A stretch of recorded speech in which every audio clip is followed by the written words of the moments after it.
While perusing the many perplexing sites we are yet to cover on our channel, we stumbled across something which could quite possibly be a massive clue, evidence left as to the method of construction of many ancient sites found all over Earth. Our channel has, for a long time, put forward the hypothesis that a highly advanced worldwide civilization once flourished here on our planet. We believe that many of the ancient sites which display unexplained architecture were left by this lost people, placed far within our distant past. And once one begins to investigate these ruins with this possibility in mind, you start to notice some compelling things regarding these amazing sites. For example, the metal clamps we have previously covered, often created using impressive mixes of alloys and somehow poured molten, could now be seen as earlier architectural examples less than the mortarless, mysteriously notched stonework, also found in similar areas all over the world, with the more precise and thus more impressive stonework seen as a later, more sophisticated method of construction. What's more, although virtually all ancient sites have been dated to the most convenient suspects within known taught history, there also exists the numerous caves and temples, hewn from the solid bedrocks, carved with such accuracy and vision, they elude recreation even by our modern-day technology. And while looking at an amazing rock-cut cave within the site of Mamallapuram, India, a site we are now convinced was left by this same civilization, a curious piece of evidence seemingly presented itself. Upon the roughly finished roof of this ancient cave is evidence left by the same technology used to not only cut the astonishingly huge Longyu caves, but also the abandoned Langshan quarry, both in China. This discovery, we believe, is only just the beginning of a realization that these telltale signatures are present at many other unexplained sites around the world. We have long stipulated that many of the ancient ruins claimed by our more modern-day ancestors are most likely not their actual creations. If the structure does date to this more recent age, they are usually found to be sitting upon the telltale remnants of a highly precise ancient foundation, originally left by this elusive group. Who were these amazing people? When did they flourish here on Earth? What happened to them? Why did they never record how they created such wonders? Although it is easy for skeptics to argue that the caves and architecture were merely created through excruciating hard labor, any practical demonstration of this has eluded us for many centuries. Furthermore, many of the extensive cave excavations found all over the world, presumably dating back to this bygone age, are all absent any waste, as if the machine tasked with creating these underground labyrinths turned stone to dust.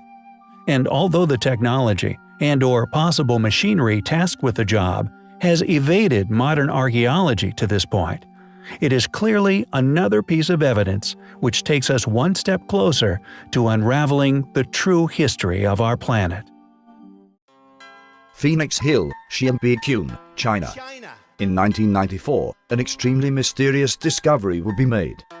Considered by the Chinese as the ninth ancient wonder of the world, a series of 24 ancient, artificial caves were discovered. Specialists have been quietly astounded by them. And the more we learn, the more of a spectacular and mysterious achievement they are seen to be. The first thing that struck explorers was their size. Each cave has a minimum floor space of 1,000 square feet, an unimaginable undertaking at the time they were thought to have been constructed.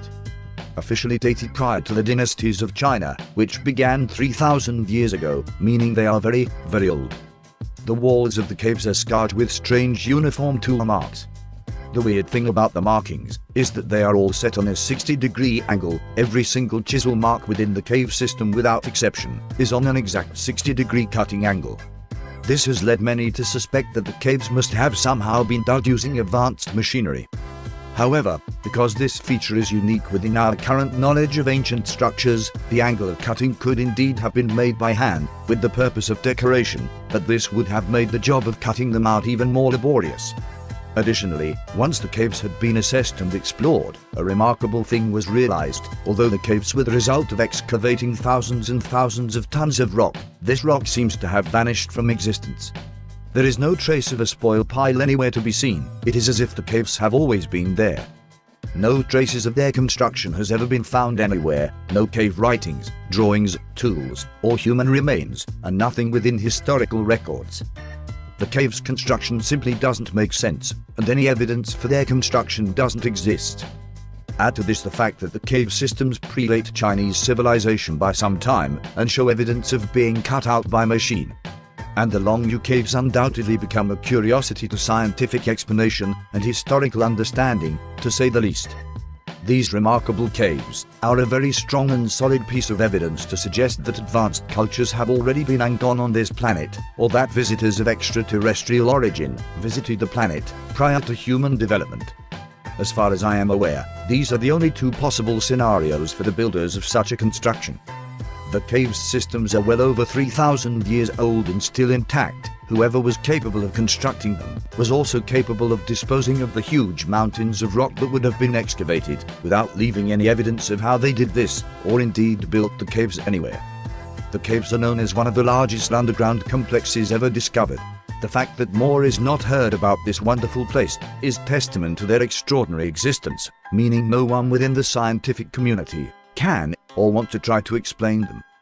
Also, which I found highly interesting, when they were discovered they were completely filled with water. Whether this was once salt water has not been disclosed, but I have personal suspicions as to how this water came to rest within these underground caverns. No fish were found within the caves, which many found odd. However, if you suspected that the waters be residual leftovers from a great flood, water from the great seas of Earth, then over time, salt levels would plummet and fish accustomed to sea water would have died. Who do you think built the Long-U caves? The cave's existence hints towards a hidden history here on our planet, a history that we must unravel if we are ever to fully understand ourselves and our home. In 1938, an expedition was conducted, led by Dr. Kai Putei, an archaeologist with the Chinese Academy of Sciences in Beijing, into the Bayankarola Mountains of China, looking for evidence of ancient civilizations. He was trying to find shelter in the Kunlun-Ket mountain chain when a team member entered a cave and found strange inscriptions on the walls. At the back of the cave they found several tombs, aligned in a row, containing strange-looking skeletons, each measuring 1 meter 20 centimeters in length and having an abnormally large skull. Buried with the skeletons, over 700 stone discs were discovered. Not knowing what they were, the team collected the stone discs up and took them back for study. The discs are around 1 foot in diameter, with 2 spiral grooves moving out from a center hole. They ended up in storage for over 20 years, before Xiu Munhui found out about the discs and was given the permission to study them further. This is when something amazing is discovered to be contained on the stone discs, an amazing story which would cost Xiu his reputation and ultimately his life. The Chinese Academy of Sciences tried to ban the publication of these findings, but eventually the story of the Dropper tribe and their stone discs was released. What he discovered were tiny hieroglyphs etched into the grooves upon the discs. The hieroglyphs tell an amazing story. By 1962, Xiu had successfully deciphered the writings, stating that they told the story of a spaceship crashing on the mountains some 12,000 years ago. The ship contained the Dropper people, who were unable to fix the craft. Stranded on Earth with no hope of returning home, this story tells of their short lives here. They explain how most are killed by the local human population. In the end, the last remaining members die in the cave. Russian researchers requested the discs for study, and allegedly several were shipped to Moscow. Once there, it is said that they were scraped for loose particles and put through a chemical analysis which revealed that they contained large amounts of cobalt and other metallic substances. As recorded in the Soviet magazine Sputnik, Dr. Vyacheslav Sayazev describes an experiment where the discs were supposedly placed on a special turntable, whereby they were shown to vibrate or hum in an unusual rhythm, as though an electric charge is passing through them. However, fast forward to present day and no evidence survives of the discs, nor Xiu himself, nor the ridicule he received which cost him his life. It appears as though the discs have been skillfully transformed into an apparent hoax. Bayankarola remains one of China's most remote regions. Its mountains reach as high as 5,000 meters. A new expedition is being prepared to this remote place, largely funded by Chinese media companies. I will keep you posted on what they discover. Ancient ooparts are undoubtedly one of the most interesting subjects in regard to lost antiquities. Many of these artifacts, due to the locations in which they are found within, or the immense age displayed within the erosion seen upon the object, makes them one of the most controversial areas of study. How can one answer the question of how an iron pot is found within a solid lump of coal within a seam over 300 million years in age? Or how the clear imprint of a chariot wheel is found fossilized deep within a mine in Russia? These artifacts, found at hundreds of feet deep in sediment, or displaying a wooden handle petrified into coal, display an undeniably immense age, and as such, are solid pieces of evidence to support our posit of there having been a series of now lost civilizations stretching far into the past. Nature is infamous in being cyclical.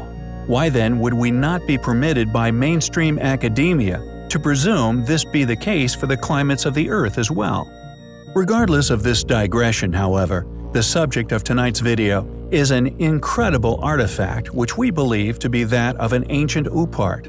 However, due to its incredible characteristic, is being masqueraded as that of a much later creation by a far more recent ancestor. Known as the Sword of Gujan, this intriguing artifact has somehow resisted the effects of time, and although it is enormously old, is seemingly as sharp and as shiny today as the day it was made. This remarkable characteristic, although unexplained, is not the only interesting thing about the sword. It also features an incredibly old form of writing. 8 characters are written in an ancient script, now known as bird-worm seal script, literally birds and worms characters. Owing to the intricate decorations of the defining strokes, it is very old and is attested to be a variant of seal script. In 1965, while an archaeological survey was being performed along the second main aqueduct of the Zhang River Reservoir in Jingzhou, Hubei, the series of ancient tombs were discovered. A dig started in the middle of October 1965, ending in January 1966, eventually revealing more than 50 ancient tombs. More than 2,000 artifacts were recovered from the sites, including the sword, having been found inside a casket together with a human skeleton. The casket was discovered in the December of 1965 at the Wangshan Site No. 1, 7 kilometers from the ruins of Ying, currently called Jinnishang, once the ancient capital of Chu. The sword was found sheathed in a wooden scabbard, finished in black lacquer. The scabbard had an almost airtight fit with the sword body. Unsheathing the sword revealed an untarnished blade, despite the tomb being soaked in underground water for over 2,000 years. How did this sword retain its incredible condition? Why does it seem as if it is resistant to aging? What sort of metallurgy did the swordsmith once use to create such an amazing object? It is clearly an ancient oopart, and one we postulate has an origin now hidden within the bowels of history. It is a remarkable thing, and as such, is highly compelling. In our previous video, we presented a hypothesis, a theory believed by many, one of a now lost or possibly hidden race of ancient giants.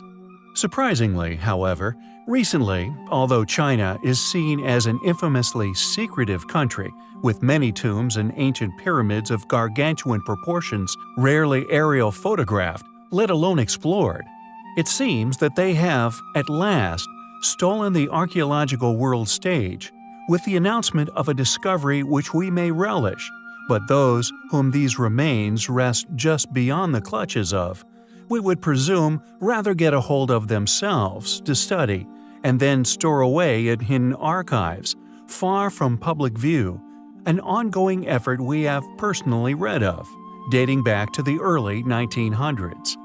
An ancient graveyard, complete with over 500 giant human remains, has not only been accidentally discovered, but publicly exhumed, and most crucial of all, photographed for for all the world to see within China. Could this be a retaliatory move with other motives at play?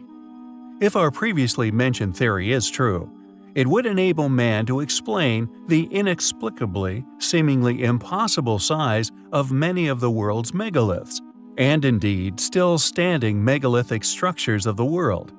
How a pyramidal, treasury, and many other ancient architectures, lintels, and top stones, often weighing many hundreds of tons, were not only transported from quarries many hundreds of miles, but placed aloft many meters with seeming ease.